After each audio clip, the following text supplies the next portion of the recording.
What's up, everyone? I'm Aaron, and your host of Tales from the Reddit, where you get your daily dose of Reddit stories.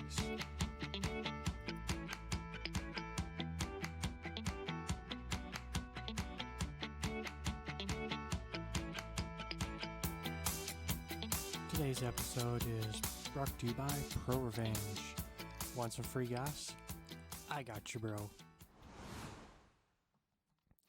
So, several years ago, my friend, we'll call him Boris, and I would help each other to do a spring cleanup around our properties.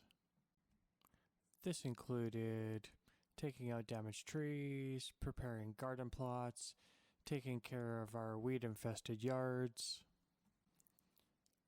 I was going to be the first on the cleanup detail, so I prepared tools and implements for the Friday before the big clean was to happen. Sharpening tools, chainsaw chains, lawnmower blade, and basically getting everything in order. Among those tasks was mixing what I had of 2-cycle oil. Finished up kinda late and generally put things away for the next day. The next morning, Boris shows up with coffee and biscuits around 8 a.m. As we're sitting on his tailgate enjoying breakfast, my neighbors ride by in their beat-to-hell Chevy Cavalier, smoking like a freight train. We'll call them Rocky and Bullwinkle. Boris and I made the usual jokes about the amount of smoke pouring out of their exhaust. Damn. Bet they go to the gas station and fill up with oil and check the gas. We soon finished breakfast and thought no more about it. As we began to get the tools laid out and hash out a plan of attack, I can't find my gas cans. No mixed gas, regular gas, or any of my gas cans in general. That's when it dawned on us why the car Rocky and Bullwinkle were driving was smoking so bad. I'm pretty cheesed off, just to say the least. Well, all Boris and I could do was go shopping for gas. Gas cans, gas, and some more 2-cycle oil. After we returned, we saw Rocky and Bullwinkle pass by several times, but all in all, we got a lot done. The next weekend, we decided to do the cleanup at Boris's. A weekend or two go by, and we have a family dinner at my wife's, Rocky and Bullwinkle's grandparents'. Toward the latter part of the evening, we were having a few drinks.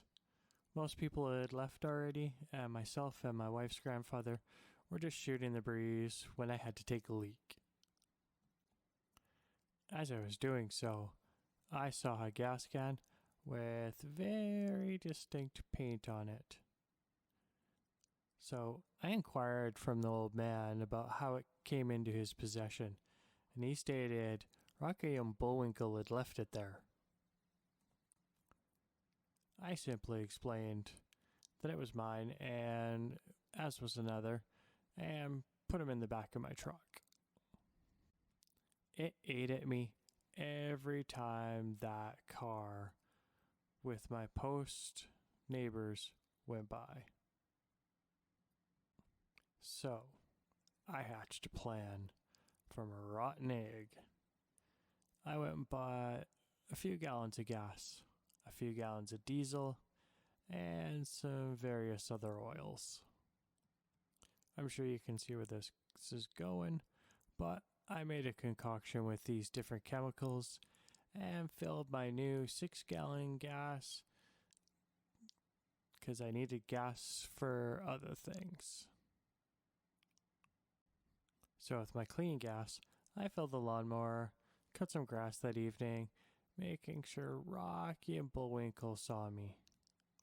Then I put everything away, but I forgot and left the rotten egg gas can out. I got up, went to work the next morning, didn't even think about the gas can that I left out. I had completely forgotten about it. But when I got home, I checked, and it was gone. My wife informed me that my plan must have worked well, as she watched Rocky and Bullwinkle go in and out with the car not only smoking, but spitting and sputtering as well. The last time they rode out, they didn't ride back. They gave me about an hour of peace before they came over and wanted to know if I could look at the car and see what was wrong. If it couldn't be fixed on the side of the road, maybe tow it home. My response? I've had a long day and I've got a migraine. Maybe tomorrow. You could see the panic set in when I told them that. That's when they told me they had no insurance on it and it was on the main road. Tough luck. So it seems the highway patrol, they did run across it and had it towed. It was going to cost them around $500 to get it out of the impound, plus they had to have current registration and insurance. The car wasn't worth it. Well, they're the type of people that good luck just falls on them, and the pastor for a local church gave them an old Taurus.